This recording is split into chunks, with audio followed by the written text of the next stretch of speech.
Hey everybody, it's Lon.TV, and it's time once again for your weekly wrap-up, and we've got a bunch of stuff to talk about today, including Europe's new copyright bill that is working its way through the legislative process, more sales tax fallout here in the United States, ARM laptops and whether or not they are ready for prime time, and it's possible you might end up seeing a 10-minute YouTube ad on your account. We'll look at some ways you can avoid having to watch a 10-minute YouTube ad. So all that and more coming up right now.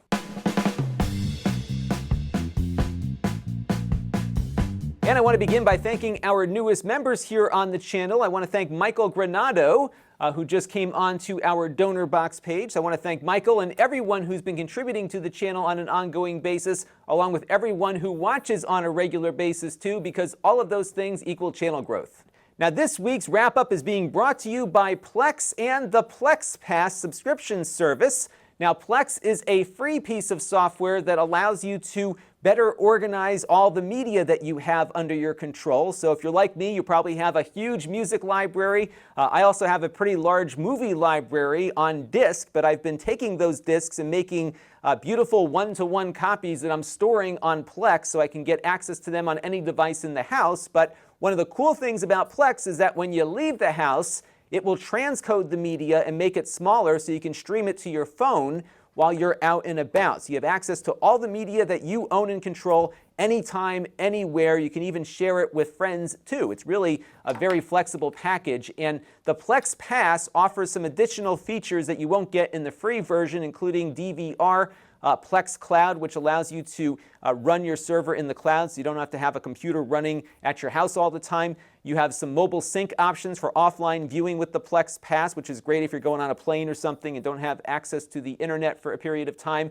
You get access to all of the Plex apps across every platform for free. You get early access to new features and a lot more stuff. And one of the cool things about Plex is that it works across many, many platforms. So you can organize your stuff once, and whether you're using an Android phone or an iPhone or both, everything will look relatively the same and everything will be in the place where you left it, and you can find things very easily. So definitely check out Plex, try it for free, and then if you want to get access to more features, check out the Plex Pass. So let's take a look at the week in review. On the Extras channel, we unboxed the new HP Chromebox G2 that I hope to review later this week.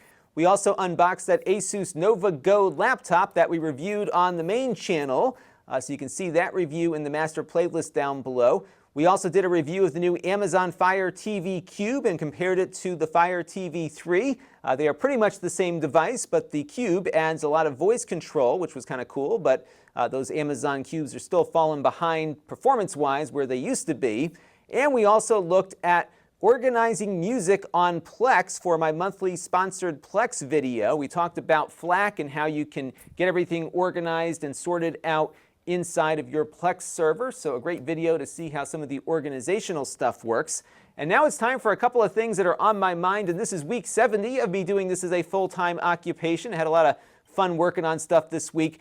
This is one of the times where I've actually gotten ahead on content. So I'm about 2 videos ahead coming into this week, which is great to not have as much pressure to produce as much stuff. So hoping to get caught up on some office tasks here on the channel over the next couple of days now that I have some videos in the hopper ready for you to watch, and I'll talk about what those are a little bit later here in the wrap-up. And now it's time for some things in the news that caught my eye this week, and the European Union is once again considering more regulation on content on the internet. This bill they're considering, which is not yet law, would require every website that accepts user content to have some kind of automated content recognition system to review all material that users upload for copyright violations. And you can imagine, first of all, how hard something like that would be to implement, because you'd have to have some way of bringing in every piece of content ever created to compare against. So the viability of this is kind of in question to begin with. But the other issue that I have with this is that this could prevent fair use of content in the case of criticism for maybe a political position or some other thing, or even humor like memes and that kind of thing could be immediately censored the moment you hit the upload button, because if that photo exists in that recognition database, these websites, hoping not to break the law, would just prevent you from uploading it at all. And because every website in the European Union, or essentially the world, would be required to abide by this regulation, you couldn't upload it anywhere without getting flagged. It's a real problem and this is something that could become law in the EU. So if you're in Europe, you might want to contact your government officials and urge them to reconsider this or not consider it at all as it's working its way through the legislative process. The funny thing with this is that the EU might actually create a scenario that they're trying to avoid, which is these large tech companies getting bigger, because if I wanted to start up my own user-generated website, I may not have the resources to build one of these database systems to monitor this content and be compliant with the regulations. So what would happen would be more people would likely be using big platforms to host their stuff as opposed to having other startups come into play. I don't know how they're going to implement this, but just like the GDPR, this might be something that gets implemented globally because these content providers can't figure out where users might be coming from and don't want to risk getting fined, so they'll just make it apply to everybody. And this could be a real problem moving forward here. So if you are in the EU, contact your legislators and ask them to get some common sense and maybe some knowledge about how the internet works and move on from there. One of the things that we have in the United States is a Digital Millennium Copyright Act, which gives these content sites safe harbor from their users' activities. Google implemented a content identification system, as did Facebook, to avoid lawsuits, but the protections under the law for the uploader still exist. And this is something that the European Union might be stripping away from people if it does get implemented. So again, this has got some real serious consequences here, and hopefully it does not become the law of the land in the EU. The Wall Street Journal reports about the sales tax ruling we talked about a few weeks ago in relation to small businesses. It's very easy for Amazon and other large e-commerce providers to react to this change, which is basically a Supreme Court ruling that said states can collect sales tax even if you don't have a physical presence in that state. The existence of a customer in that state is all that is really necessary at this point. But the problem here in the U.S. is that our tax code, especially related to sales taxes, is a mess, and no two states do it the same way. And there's some concern that small mom and pop shops that are selling on eBay and other places are going to have a really hard time complying with this because every state accepts their sales tax receipts in different ways, which means you have to file individually in every single state your customers might be coming from, which is a very heavy paperwork burden. We also saw eBay launch a petition in regards to this because their sellers, even the small, tiny ones, are really going to have to pay or collect sales taxes to every state they send stuff to, and they're trying to urge Congress to come up with some kind of standard here to make it easier on everybody to comply with whatever laws these states now decide to pass in relation to sales taxes. There's also services springing up to help make this easier for small companies. This one is called TaxCloud. I think they're based here in Connecticut, and they have a number of states that have started paying this service to automate the process of these sales tax collections because they look at this as a benefit to them. And as a result, if the state that you're sending to is on this free list, you'll be able to get those taxes collected and filed and I think paid to those states for free with no added expense to it, which actually is a pretty good deal, I think. But states that are not part of this deal with TaxCloud, you'll have another 0.5% taken out of the sale so they can manage the flow of paperwork and information. So hopefully we'll start seeing some ways to comply with this law for small businesses that makes more sense, but ultimately I think it would be much easier for there to just be a standard and a way to maybe file something once and get it done.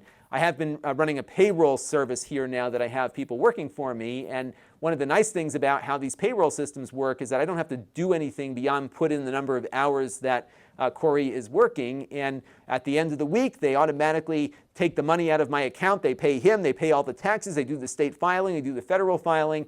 Really easy for me, and I'm very happy to pay the $25 a month it costs me to run this service. So hopefully we'll start seeing more automated systems to do that, but a standard might make life a lot easier for small businesses. And now it's time for a Q&A from you, the viewers, and a bunch of you wrote in regards to my review of that Asus NovaGo laptop running with the Snapdragon ARM processor.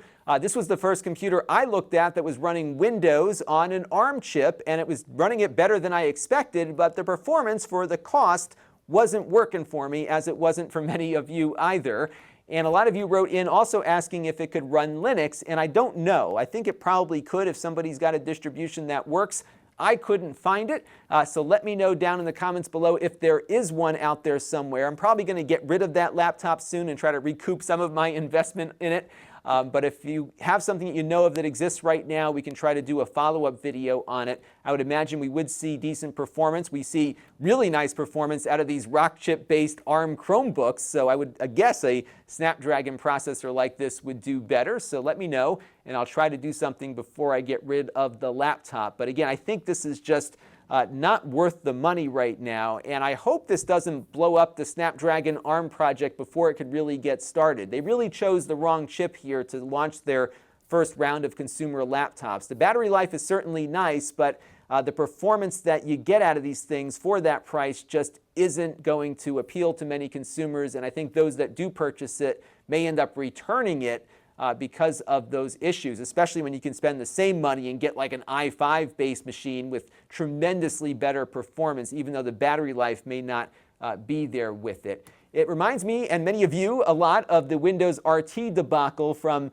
a number of years ago. When Windows 8 launched, they came up with these ARM-based tablets that they said was running Windows, but it wouldn't run a lot of Windows applications. It had to be in the Metro interface, and it had to be running on the ARM architecture for it to work. What they've done now with these new ARM-based Windows laptops is allow the Intel software to run, provided it's 32-bit. But again, the performance issues come into play here, but it is much more usable than these RT machines ever were. And the other problem the RT machines ran into is that Intel was really focused on mobile technology at that point in time, and they came up with those really awesome Atom processors that were performing better than these ARM equivalents were at the time, and it could run the entire library of Windows software. It may not have run every application well, but it could run everything that you threw at it because it was a true Intel chip versus something that was kind of crippled like these were. So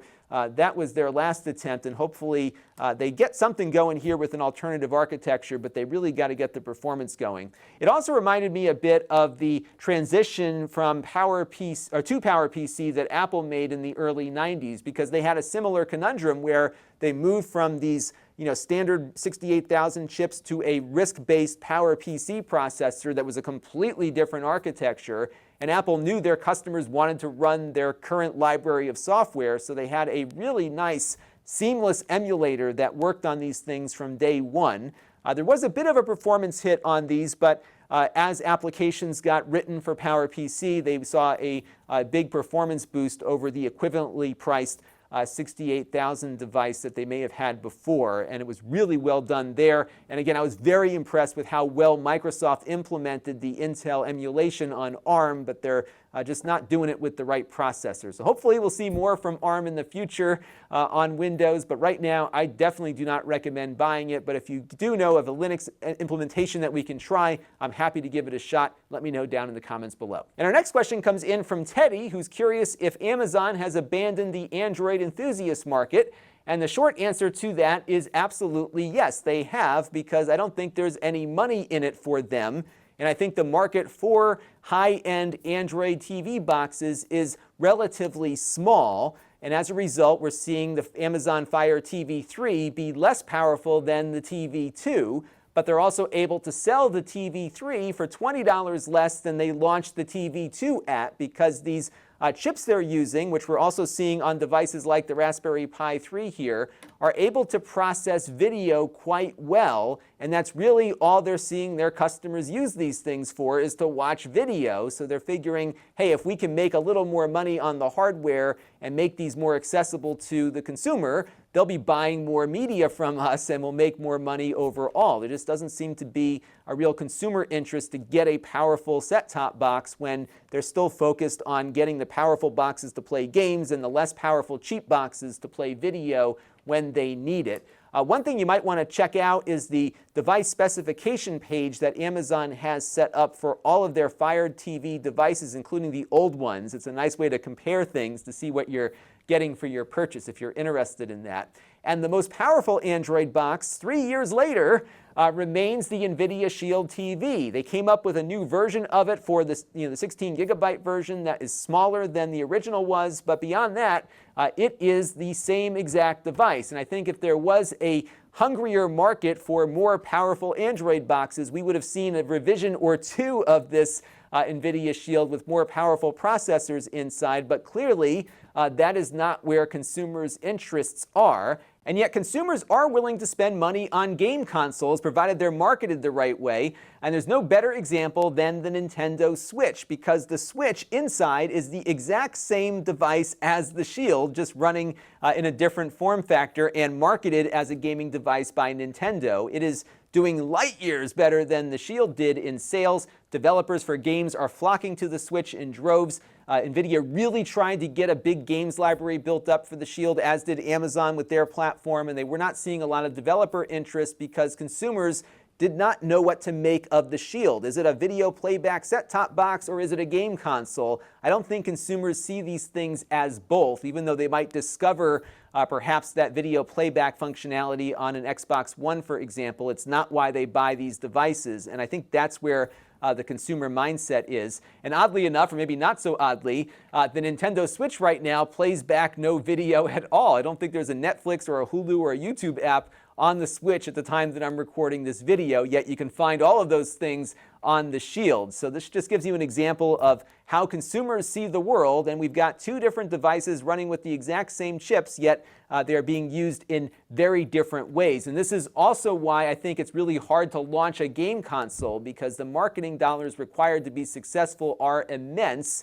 And if you don't have that kind of marketing muscle behind you, it's going to be very hard to beat the incumbents, as NVIDIA found out here. But of course, if you can't beat them, join them, and that is exactly what NVIDIA did with Nintendo. And I love getting these YouTube business questions, and I thought this was a good one. One Man Show is asking about a 10-minute YouTube ad he saw the other day. He did have the opportunity to skip it, and by the way, there is never going to be an ad on YouTube, I hope, that you can't skip when it's 10 minutes long, but he thought it was absolutely ridiculous that somebody could do this. And this is what's so cool about these platforms, is that unlike television, where you pay for 30 seconds because inventory is limited, here on YouTube, there really is no end to the inventory. So if you want to run a 10-minute ad, have at it. It really doesn't cost anything more to the advertiser or to the platform for that 10-minute ad to run. However, there is a question of the ability to capture the viewer's attention and get what you're paying for as an advertiser. And I haven't watched this ad, so I don't know whether it was good or not, but one of the cool things about YouTube is that you can buy an ad with any video on the platform, even one that is not yours. So you could take this 30-minute wrap-up video and just buy an ad and have a bunch of people watch it, and you'll be paying for that privilege, but you can do it if you want, and that's the freedom of the internet, to be able to do that kind of thing.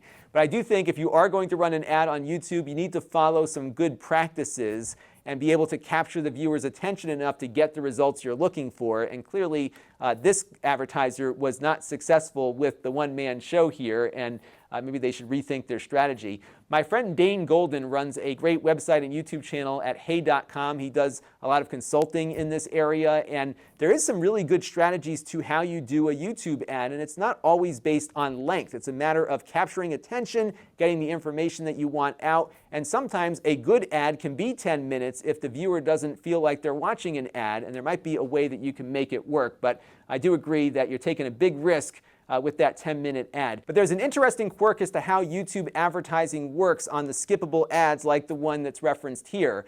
If you have an ad that's 32 seconds long, for example, and somebody clicks the skip button at the 29th second, you don't pay for the ad. You only pay when somebody watches for 30 seconds. However, if your ad is only 25 seconds long, you're going to pay for the ad if the viewer gets to the end of it. So there are some strategies you might be able to give the viewer everything you want them to hear, and then if they skip it before the ad ends, you can get your message out essentially for free, which is why sometimes having a slightly longer ad might be beneficial in some cases. But again, you've got to really work with the platform here for what is best for your particular advertisement. Now, my Q&A for you this week is about merchandising. If you remember Spaceballs, they had that great scene, merchandising. Well, I am thinking about merchandising a little bit, primarily because YouTube has created this new system to integrate it right into my channel with Teespring, and I'm considering maybe making up some shirts and definitely maybe doing a mug or that kind of thing. And I'm just curious what your interest is in merchandising. I'm trying to figure out if I want to do this, first of all, and invest some money in having an artist make up a couple of different designs for me. And I don't want to go down that road if there's not a lot of interest for that. So what I was probably going to start with was just a basic t-shirt with my logo and a mug or something like that, and then if there's interest, maybe take some of the things that we do a lot here on the channel, like maybe parts of my disclaimers, for example, and build them into a shirt with some kind of design. But if there's no interest in that, I don't want to invest in the artist to make that happen. So I'd be curious as to hear, who's doing merchandise right? What kind of merchandise have you bought from creators in the past? Would you be interested if I had any merchandise available? And if so, what are you willing to pay for it at the maximum? So I just want to find the right mix here to make everything work. So I'm probably going to start with an experiment again, just with the logo, and see what we can do with that, and then we can tweak it as we go. But I just want to see if there's any interest in this first before I make any sizable investments into it. So let me know down in the comments below. And our channel of the week this week is one that I'm surprised I haven't mentioned before, and that is Louis Rossmann, who's got a great site about repairing computers, mostly Apple computers, and also covers a lot about the right to repair movement. He's one of these guys who does repairs correctly. He's self-taught, and he took his viewers through that journey of learning how to repair things the right way. And it's been a really fascinating channel to watch develop over time, and you can see how large his subscriber base is now. He's well over 400,000 subscribers, and he's got a store in New York City where you can bring your broken computer to, and he'll usually fix it for you at a reasonable price. So definitely check him out, Louis Rossmann. I am thinking about maybe reaching out to him for a podcast interview to talk about this right to repair issue in the future. So stay tuned. I'll let you know when I've got the scheduling done with that. I don't know if he would agree to do it, first of all, but I will be reaching out to him and seeing if he's interested in that, just because I'm fascinated with what he's doing and the movement in general. Now, this week on the channel, we've got a bunch of stuff already shot. I've got a tour of my home theater. I think I talked about this last week, but I've done it now. It's all set to go. We've got some new Atmos speakers for the theater upstairs, so we're going to have a new tour with these Atmos speakers. I'll talk about what I think of Atmos as well, so stay tuned for that later in the week. Probably going to review the Chromebox this week, the G2. It is Linux compatible with that new integrated Linux feature, so we're going to be playing with that a bit and maybe do a little bit in that video and maybe do a little bit more in a follow-up, because that is something we're going to be seeing a lot more of on Chrome shortly. This is the $200 Chromebox with the KB Lake U processor inside. That's the Celeron. And I also shot this review already too. There was a pair of ThinkPads that came in, the E480 and the E580. These are the least cost ThinkPads in the line, but they're powered by the 8th generation Intel quad-core i5 chips. Incidentally, the 14-inch version of this costs less than the ARM one we just looked at from Asus, yet it is far more powerful, so there you go. So that one will be coming up later this week as well. And I did get in the Y530 that we just saw a week ago in New York from Lenovo. This, I think, is a Best Buy exclusive gaming laptop. It's under $1,000 and has a 1050 Ti built in. So we'll be taking a look at that one possibly this week, definitely early next week if I don't get to it this week on the wrap-up. So lots of good stuff there. Now, if you want to help the channel, you can support me at Lon.TV/support and make a monthly or one-time contribution to the channel either through DonorBox or Patreon. Appreciate everyone's support of the channel there. We also have our ongoing relationship with Plex. So if you want to try out Plex and not have to pay for anything ever, you can go to Lon.TV/Plex and sign up for a free account, no credit card required. We'll get a small commission for that. And of course, we get a larger commission when you do the Plex Pass or gift it to somebody else. And you can find what I do in other places. We've got my extras channel for unboxings and supplementary content.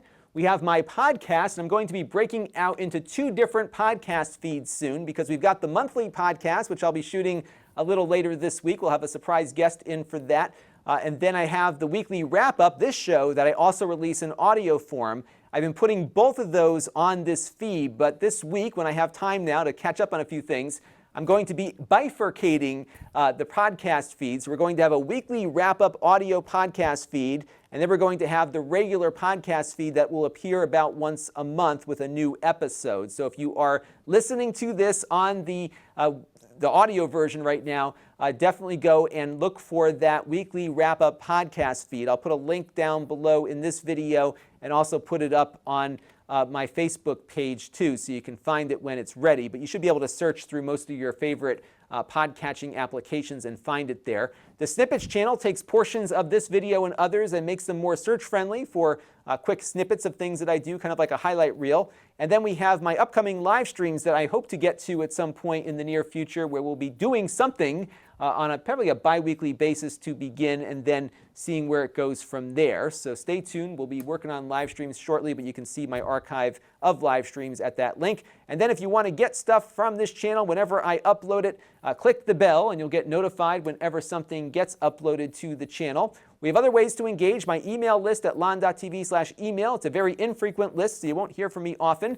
We've got the Facebook page at Lon.TV/Facebook, the Facebook group at Lon.TV/Facebook group, where we've got almost 350 of you now all interacting there. And we have the store at Lon.TV/store, where you can buy stuff that I've previously reviewed here on the channel, including that Asus laptop that'll be going up very shortly, unless somebody finds a Linux distribution for me to try first.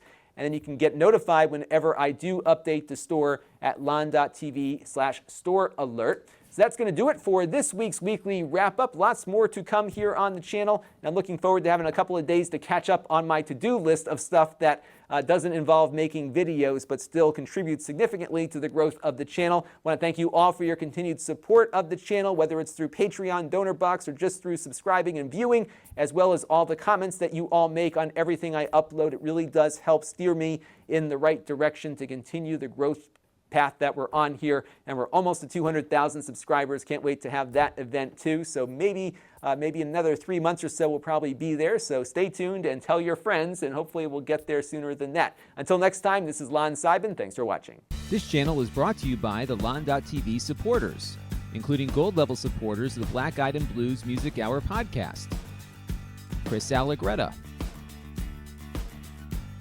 Tom Albrecht, and Kalyan Kumar. If you want to help the channel, you can by contributing as little as $1 a month.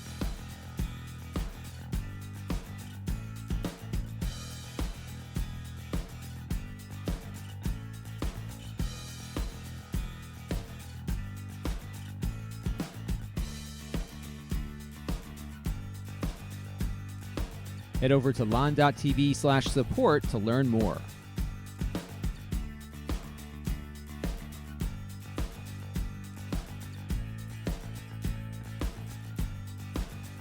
And don't forget to subscribe. Visit Lon.TV/s.